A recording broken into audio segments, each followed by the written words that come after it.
Thank you all the organizers for inviting me here. It's always a pleasure to visit our neighbors in Latvia, and also this time I had a very nice walk in the morning in a sunny Riga, and I'm happy that I can stay until the end of this program. Also see the new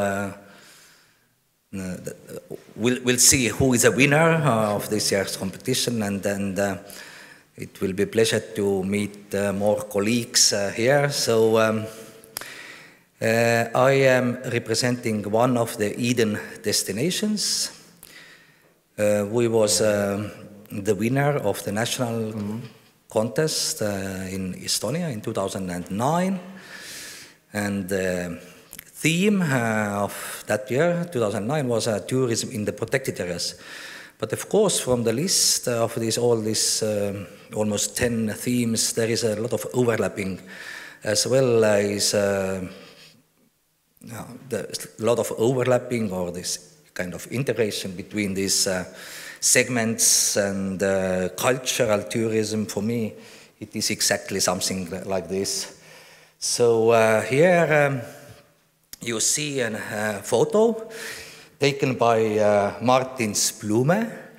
I didn't met him when he visited my place. This photo is done in some nice April morning 2016, and Martins, as I learned later, is a quite famous photographer in Latvia. Who knows him? At least from media, yeah, some of the hands. What do you say? Is it these 20 friends of Martins from Riga and maybe some other places of Latvia? Are they visiting Sooma National Park as a nature tourist or a cultural tourist? Who says that they are the nature tourists? Raise your hand, please. And who says they are the cultural tourists? You can even use a Slido for these questions. But for me, it does not really make sense. I mean, this is nothing that I am very passionate to discuss about. It is maybe interesting at university with students as an exercise, but not so much in a real life. If you look more of the photos of this Latvian group in our national park, then you can see that also the images, some of them are more kind of nature related, but quite many of them also are about the way of life in Sooma National Park in the time of great floods. So this is very special in our area, and of course it is a natural phenomenon, but people have lived with this natural phenomenon always. So they have adopted their lifestyles. They have some problems, like a man in the middle, Indrek from Kuusekäärä farm, having some cows trouble. It's not fun for him, of course, when the flood is so great. And some houses, like on the right-hand side, it could be even water inside on the really heavy flooding times. So it is called in our it's called in our area fifth season. So Sooma is quite known now, at least in Estonia, as an area that has 5 seasons. And we times to time we see in the news that flood occurs. Yeah, in Great Britain, in England, in some other European countries, in Sweden it was a few years ago. So it's a catastrophe. For us there, it is not a catastrophe, but it is a season. So it's a cultural term, yeah, cultural kind of measurement. And yeah, you see also how we are located. So we are really getting a lot of visitors who combine Estonia and Latvia during their visits. Of course, because many of them choose to visit national parks, so they are more into the nature interest. But I haven't met any still in my professional life as a local operator that is not interested about cultural aspects and how it is to live in such a wild area. So here during next 20 minutes I share some of my other ideas that comes from my practical everyday business. The word soma, it's in the next slides, but about the 5th season, still a few slides. So it's not only during the spring, but it can also happen because of some hydrological and geological phenomena. It can happen also during other seasons. So the 5th season, it can overlap with all other normal 4 seasons. Just the last one, 3 weeks ago in October, it was the highest of 2017. And very seldom it is a time of the beautiful autumn colors. So this was very special for that. But 2016, because of a lot of rain, it happened in August. So we had a natural spa. Usually our park is not known for health and spa as a niche, but it was really special to have a swim on the meadows and among some late August flowers. And if it happens in winter, which is more and more typical, is it a climate change or is it just been like this also before? But we don't have very stable winters, so if the flood comes in December or January, February, and then quickly after that comes again frost, then all these meadows turn to the ice fields. And yeah, here is this about the name. So our almost as good neighbors as southern neighbors we have in north, the country, that they call themselves Suomi. You know probably them as Finland, but they have their own name, Suomi, and Suomi translates as Puruzeme. So for us, it is a name of the national park. So it is really created after the last ice age by Mother Nature. And there are like a lot of peatlands, similar to Kemeri in Latvia. And it is also very attractive as a place where very few people live. So it's a kind of wilderness destination. And the wilderness usually, of course, for Western people, it is something that is a bit dangerous and untouched, pristine. But still, I would argue that there is no really wild places in Latvia or in Estonia or in whatever European countries, as even these untouched places without any people. Now, there never lived people on the bog, but they still, people who live around or in this area, they have a lot of relationship to these wild areas. And there are stories that connect us to these bogs. They are like been used for winter roads crossing these bogs. Also, it is very always been an area where to go for hiding, like during the wars. So it's a bit kind of place where to escape. And of course, more and more nowadays, when people look for recreation, they like peatlands as a place to relax. So here, tourism becomes kind of tool that we can use it to connect better again with the nature, or to get this, to feel that we are not actually separated from nature. There is no really like separation between the nature and culture, but it is, the culture has always been within the nature.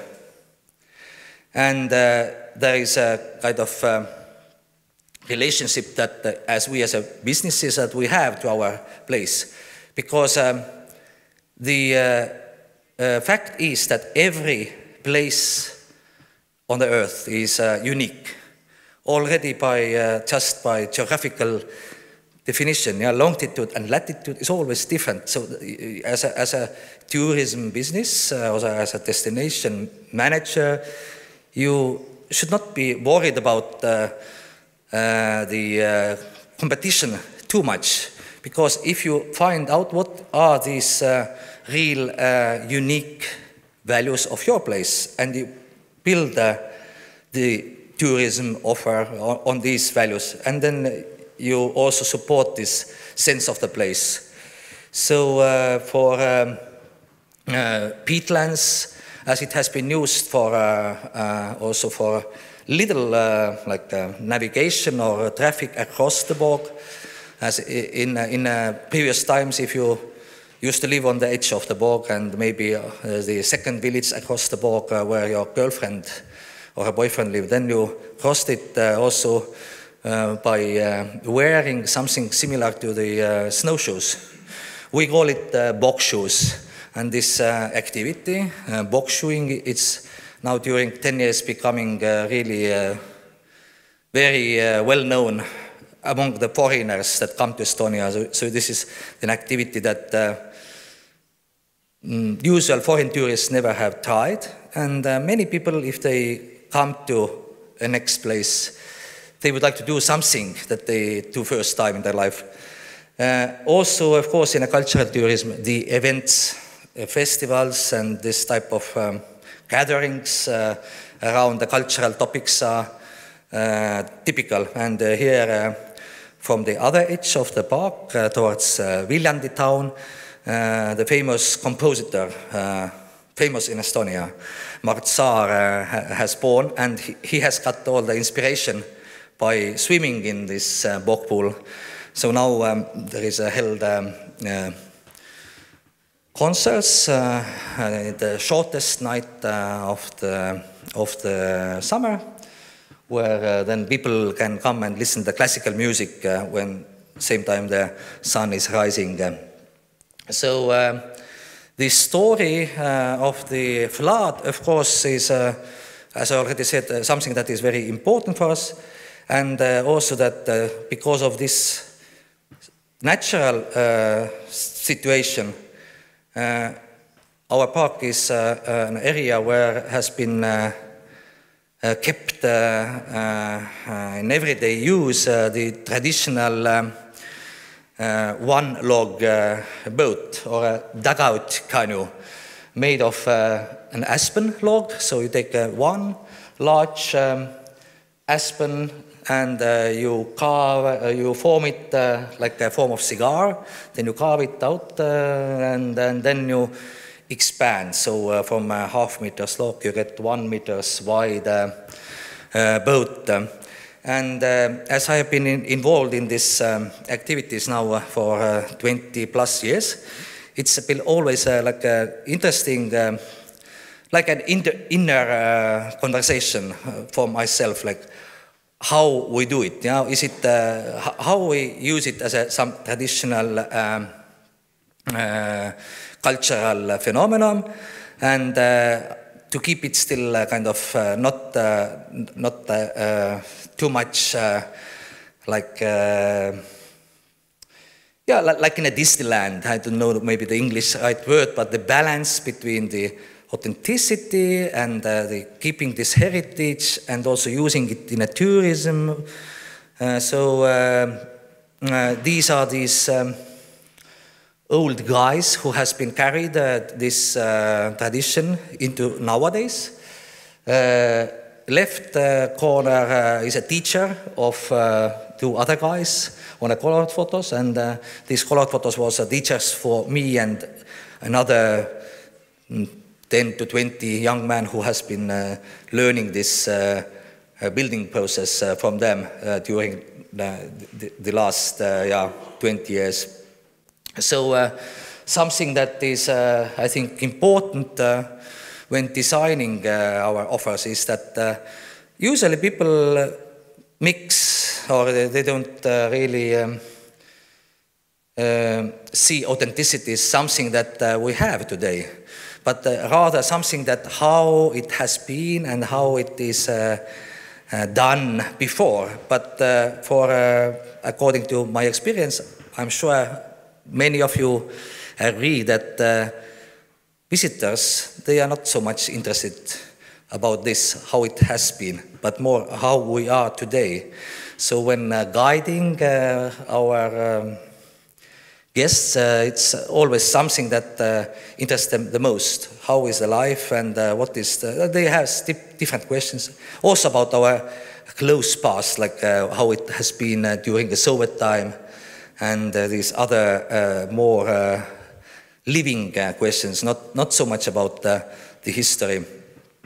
Something else that I noticed so is in my business is that people have always different expectations and also different knowledge before they come. So it's very much depending what they're really looking for. So you do not sell really products or even the services in the same way in the tourism as you can do it maybe in some other cultural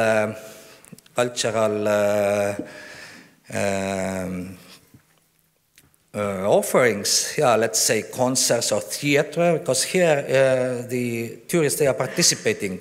So what they really get, their experience, it is something where they also put something in. So it's always co-created together with the service providers, our guides, our partners who serve them food and accommodation, but also themselves. And something that is that is, of course, all this is changing, and as people are getting more experienced in travel, and they are also getting more aware of different environmental issues, they are also becoming more sensitive about their own impact on the place, both environmental impact, but also social, and they want to really to do something good when they come to us. If I say so, that it's of course more a general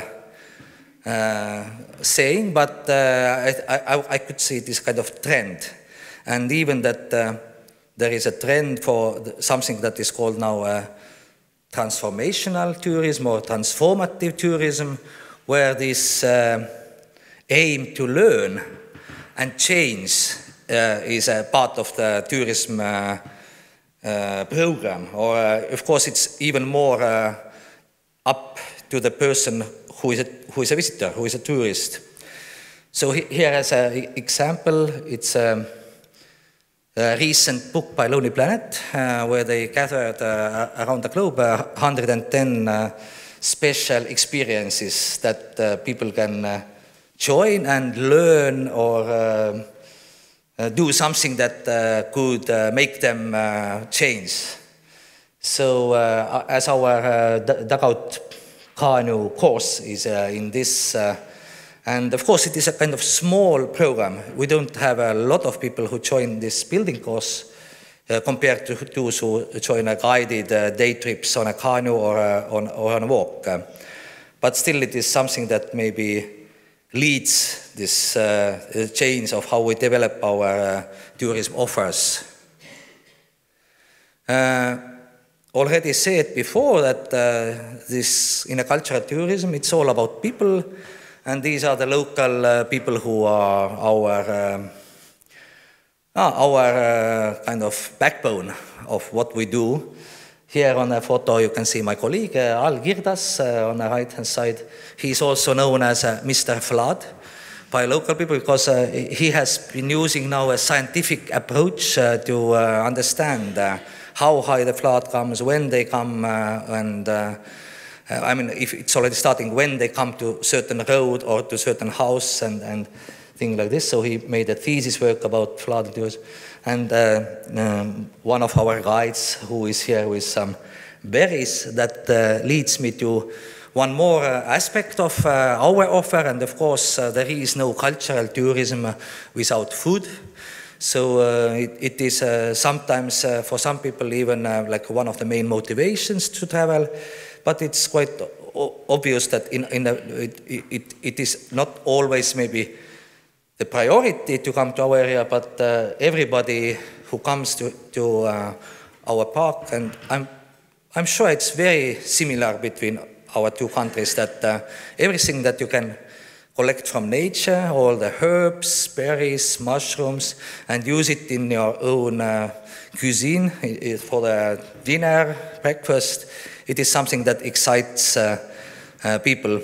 So experiencing the local culture through the local food is, I think, only becoming more important.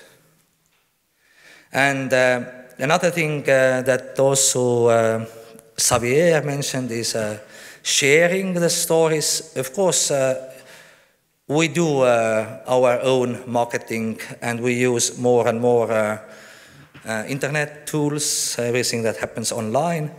But for myself, already some time, I see as a more important task listening what other people are saying about our destination.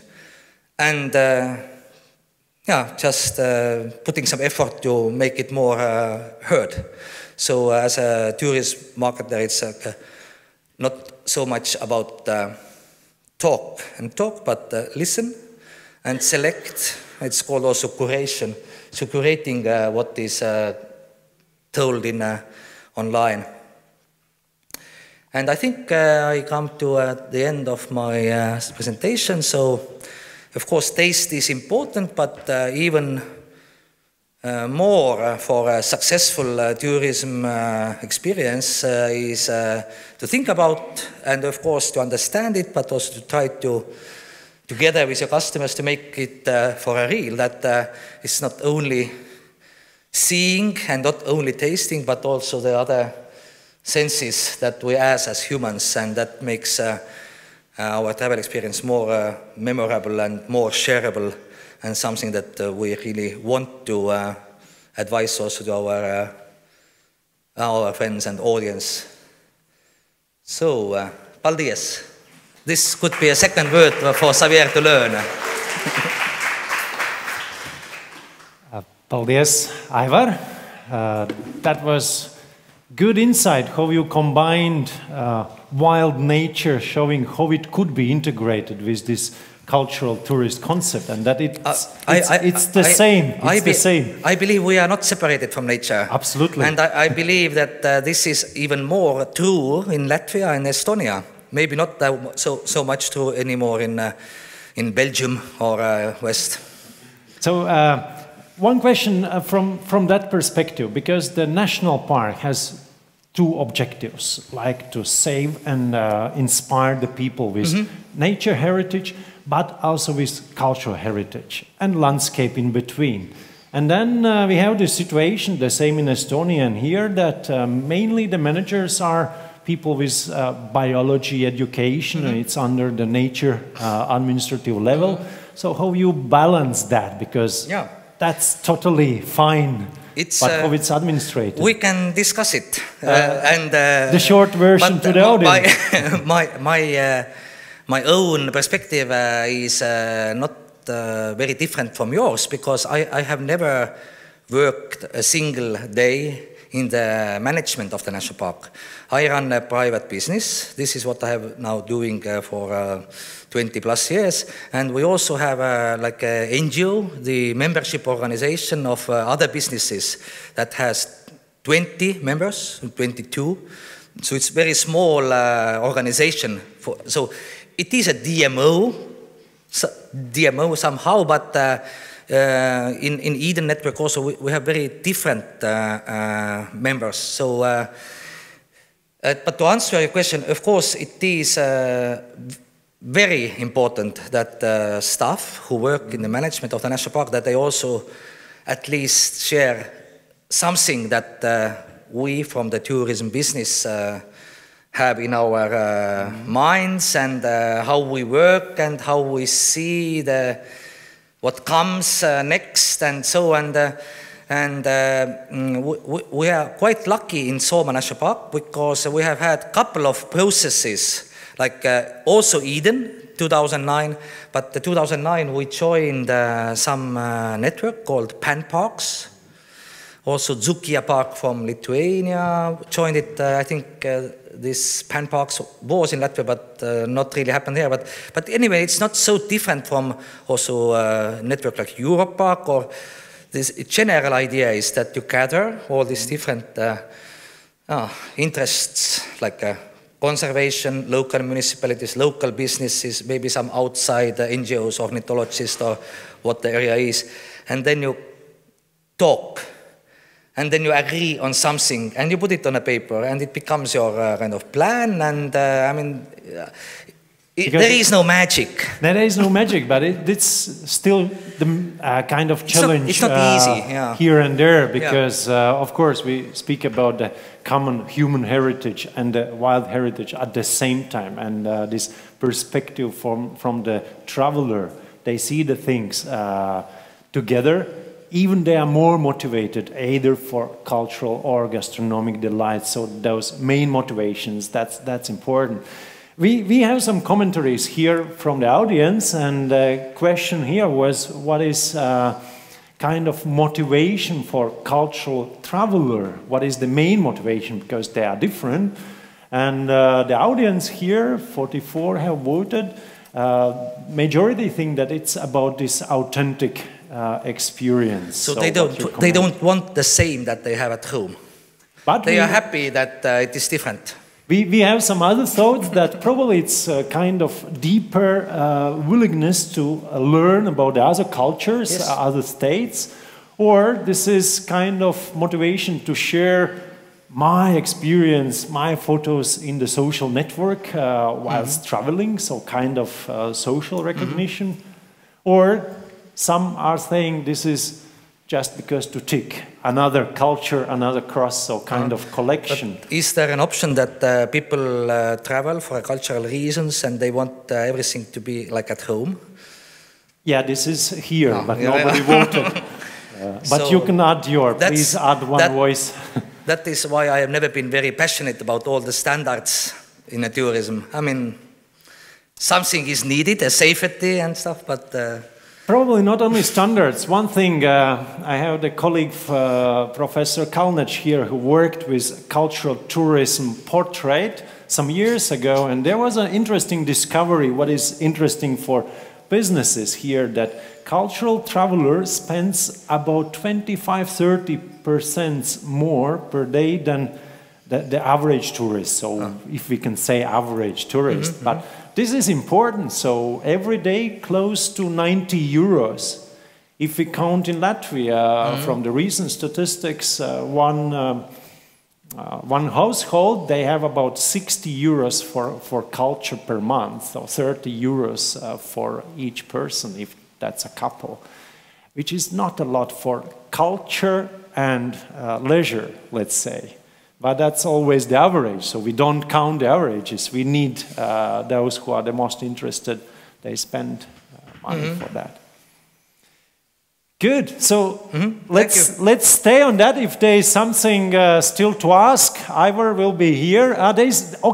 Sorry, there is something to ask. Yes. There came one question from the audience. It's anonymous again, so probably it's from board. Yes.